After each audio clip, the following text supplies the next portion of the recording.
नमस्कार, मैं हूं रानी शर्मा। आप देख रहे तहलका भारत। इस वक्त की खास खबर आपको तहलका भारत पर बता रहे हैं, जो कि उज्जैन से आ रही है। एमपी में पुरानी मिथक थी, यहाँ कोई भी मुख्यमंत्री रात को नहीं रुकता था। अब ये मिथक टूट गई है। नए सीएम डॉक्टर मोहन यादव कल रात उज्जैन में रुके और उन्होंने वहीं रात्रि विश्राम भी किया। सीएम के उज्जैन में नहीं रुकने के मिथक पर उन्होंने खुलकर अपनी बात रखी और कहा कि राजा तो सिर्फ एक ही है और वो है महाकाल। तो आइए आपको सुनाते हैं क्या कुछ कहा सीएम डॉक्टर मोहन यादव ने। अगर हम उनके बच्चे हैं तो, और अगर बाप को मारना है तो दुनिया की कौन सी ताकत महाकाल से बाहर है? क्या नगर निगम के बाहर नहीं रहेगी? ये कैसा हो सकता है? बाबा महाकाल नगर निगम तक ही रहेंगे? ये कौन सी बात? ब्रह्मांड में कहां कोई बच सकता है? बाबा महाकाल ने अगर टेढ़ी निगाह कर ली तो बाबा तो जन्म देने वाले हैं, आशीर्वाद देने वाले हैं। इसलिए बाबा ने कहा डरो मत, तुम्हारे उज्जैन में दे देता तो झंझट ही खत्म। आप यही काय का डर है यार? हमने कहा बाबा को ये लोगों का डर मिटाना है। अपन खुश है कि अपन लाए। उनने कहा लाए नहीं दादा, मैं तो तुमको दे रहा हूं। और ये बिल्कुल आनंद की बात है। देखो आप, बहुत अच्छी बात है। अभी बीच में से चिंतामन जी भी कही थी कि मोदी जी ने कहा कि बनारस में संभालता हूं, मोहन जी तुम संभालो उज्जैन। चलने दो हमारा अपना बाबा महाकाल और विश्वनाथ भगवान की। और हमने तो ये सिलसिला चालू रखा है। आज नहीं, पिछले 5 साल से हमारी दोनों की बनारस और उज्जैन की एक दोस्ती चल रही है। वो अयोध्या में दीपक का रिकॉर्ड तोड़ते तो हम शिवरात्रि में रिकॉर्ड उज्जैन में तोड़ देते हैं।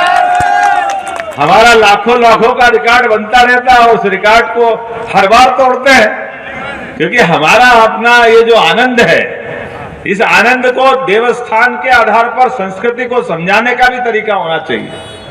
और ये बात सही है कि लोग अपने हिसाब से मुख्यमंत्री कहेंगे ले तो मैं तो मुख्य सेवक के रूप में ही काम करूंगा। मुझे ध्यान में आएगा कि मैं प्रदेश का मुख्य सेवक हूं। और काम के मामले में परमात्मा की दया है। मैंने कलेक्टर से कहा कि घर बाद में जाऊंगा, पहले कैंडिडेट का रास्ता दिखाना। बहुत दिन से काम अधूरा पड़ा है, उसका निराकरण करना है।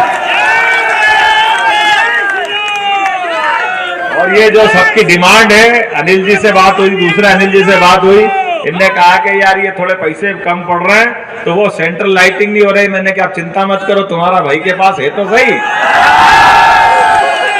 इसमें क्या फर्क पड़ेगा? जो पैसा लगेगा सोनू जी लगा देंगे, गलत तो नहीं है। बीच में सेंट्रल लाइटिंग करेंगे ताकि रोड का अधिकतम उपयोग हो जाए। रोड क्यों छोटा करो?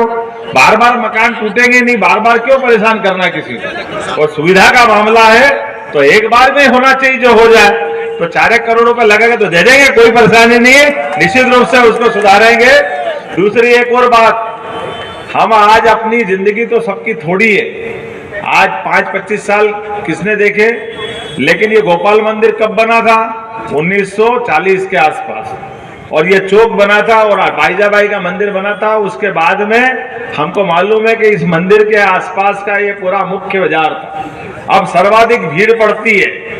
महापौर भी यहाँ बैठे, महापौर जी है ना, महापौर जी, कि अपने को पार्किंग की जगह कम पड़ रही है और चौक की जरूरत भी पड़ रही है। जितना ये चौक है तो अपना नगर निगम में आपको पैसा जरूरत पड़ेगी दे दूंगा। ये जितने दुकानदार है बस उतनी मल्टी लेवल पार्किंग बनाना, बाकी पूरा खुला मैदान कर देना। यहाँ पे डबल मैदान है, ये गोपाल मंदिर का आनंद आ जाएगा आपने। लेकिन जहाँ जितना खुला मैदान होगा, कार्यक्रम होगा, भीड़ में जरूरत पड़ती है, सवारी के समय आवश्यकता पड़ती है, सारी सवारी सिंहस्थ की निकलती यही निकलती है। कभी कभी कोई घटना दुर्घटना हो जाए तो ये बड़ी भीड़ को अवेरने की जगह कहाँ है? बाकी तो सब दूर मकान ही मकान है। आज ही मैं डीजी से बात कर रहा था कि साहब मैं तो पहली बार आया था यहाँ झरोके से, मैं देखने आया था। एसपी ने कहा आप कहाँ से देखोगे? तो हमने कहा कहाँ से दिखाओगे? तो बोले मेरे को ऊपर से झरोके में बिठा दिया उसने। और जो यहाँ भीड़ पड़ती है, अब हमको तो मालूम, हमको तो मजा आते हैं हर बार वो, लेकिन जो पहली बार देखता वो राम राम जब तक भगवान जाने ये क्या होएगा, कोई पूछा नहीं जाए, मर नहीं जाए, पता नहीं क्या होगा। क्योंकि वो वाकई बहुत एकदम अलग टाइप का माहौल रहता है पहली बार वाले के लिए। और ऐसे में कोई घटना घट जाए, कोई बात हो जाए, तो हमको वाकई इस बात की जरूरत है। लेकिन हमने कहा कि जो दुकानदार हैं उन दुकानदार की व्यवस्था जरूर कर देना ताकि दुकानदार को परेशानी नहीं आए, लेकिन बाकी सब जगह अपनी पार्किंग के लिए रहेगी। ये आनंद के साथ अपना सबका निर्णय करें।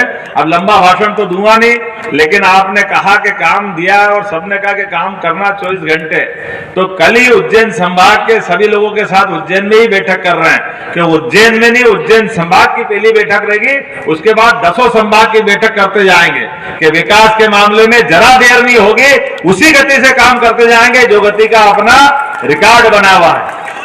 और एक बात हमारे लिए पिछली बार माननीय शिवराज सिंह जी चौहान के माध्यम से हमने कैबिनेट कराई थी और हमने कहा था कि हमारे बाबा महाकाल के सवारी में बैंड की जरूरत पड़ती है और वो बैंड था नहीं, तो हमने 12 आदमी का बैंड बना बनू के वो तैयार करा लिया था।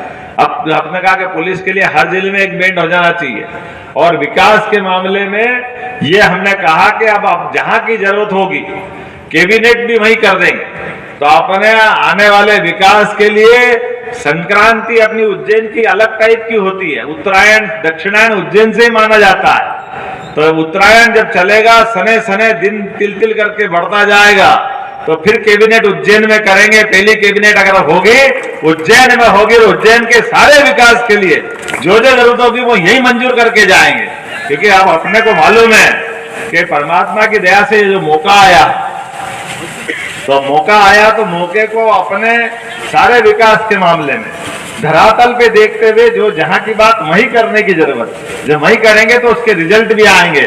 तो आज तो लंबा नहीं बोल रहा हूं, लेकिन टुकड़े टुकड़े में ऐसे कई बार आपको अलग अलग सौगातें मिलती जाएगी। बोले महाकाल महाराज की। और सच मानो मैं आपका एहसानमंद हूं, वाकई जितना दिल से आपने, मैं आभार मानता हूं कि जो स्वागत आपने किया, जितने प्रकार से आपकी मेहनत हुई है, ये जो आइडिया है, ये हमारे अनिल जी, रवि जी, बाकी दोनों जिला अध्यक्ष और बाकी विधायक वरिष्ठ जन सबने प्लान किया। सारे के सारे लोग, मैं सबका आभार मानता हूं, क्योंकि ये बात सही है कि हमारे पास ये जो उपलब्धि हासिल हुई थी वो उपलब्धि भी कम नहीं है, लेकिन आपका जो स्वागत है उपलब्धि से भी ज्यादा है। मैं आपका एहसान मानता हूं। बहुत बहुत धन्यवाद।